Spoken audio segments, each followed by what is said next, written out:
So, someone passed away in your family. This could have been 8 years ago. I'm getting like 2015, 2016, right? And when this person passed away, they left basically everything to you,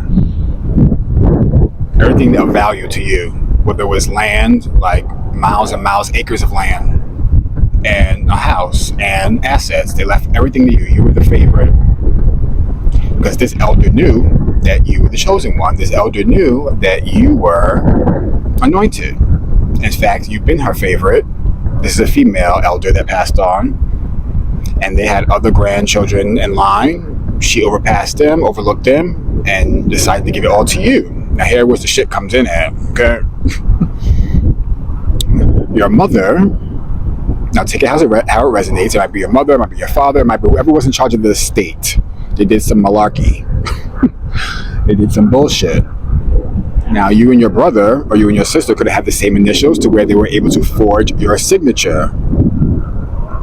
The money that was forged, your signature, for your signature, they split the money and divvied it up between them, and they bought assets, they bought homes, they bought cars, they did things for their children. Meanwhile, you were basically living in poverty. And you might have been, in a bad place in your life. You might have had mental health issues, might have been on drugs, you might have been whatever. That does not mean you steal someone's money. That does not mean you commit fraud. But they did anyway.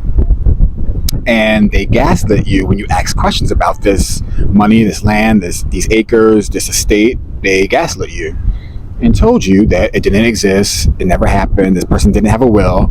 But because someone didn't have a will does not mean that things are not left in your name. Because it could have been a trust. And in that trust, they committed fraud. And now, the executors of the trust, the lawyers, the probate court, whoever, is looking for you. Oh, and they're going to find you. And you're going to get what is owed to you. And they're going to be asking you questions like, did you ever get these papers? Did anyone ever tell you this in your family? It's a particular person that was on the trustee list or whatever that committed this fraud. Particularly, it might have been your mother or parental figure or your older sibling that was able to masquerade as you because you guys shared the same initials. So now what's happening is it's going to go two ways. You might get this money because of some sort of something that was not given to you because maybe they didn't spend all the money and now it's going to come back to you. Or you're going to get a spiritual inheritance that's going to be 10 times grander than whatever they stole from you. Okay? So don't be mad. Don't be sad. You're going to get your inheritance. Now, when you get the spiritual inheritance, for some of you, the same people that stole your shit, your original shit, your original money, let's not call it shit, they're going to be coming to you because their money has dried up. The same money that was yours that they spent and stole has dried up. Couldn't even say it. It's dried up.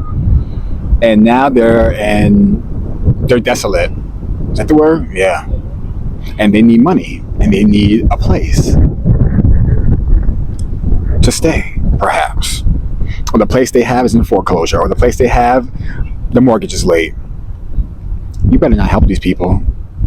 You better not help them. You better not even take phone calls because these people wanted you to be dead,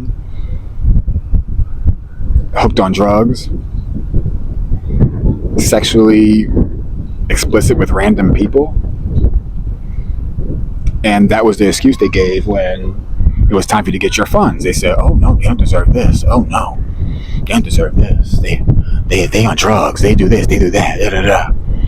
Now, money, when it's left to you in the will or when it's left to you from a person who passed away, the money will stay there until you're ready. You don't have to touch it. You don't have to get it right away. These people took it upon themselves to be evil and deceptive and steal your funds and lie about your current state. They probably said they couldn't find you. They probably said you weren't around. They probably said you didn't want the money. They probably said you wanted nothing to do with it. But this elder specifically left it for you because she knew that you did not have, and she knew that you were trying to get. This elder was also aware of the spells that were put on you But since she was so much older in age, there's really nothing that she could have done, unfortunately. And she knew this was going to happen. So that's why she left you the estate. So do not be mad, do not be sad, because these people are going to get what's coming to them.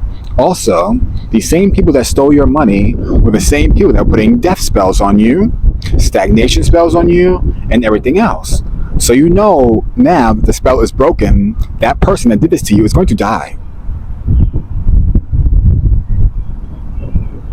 You might hear of a car accident. I'm getting a car accident. It's going to be a car accident.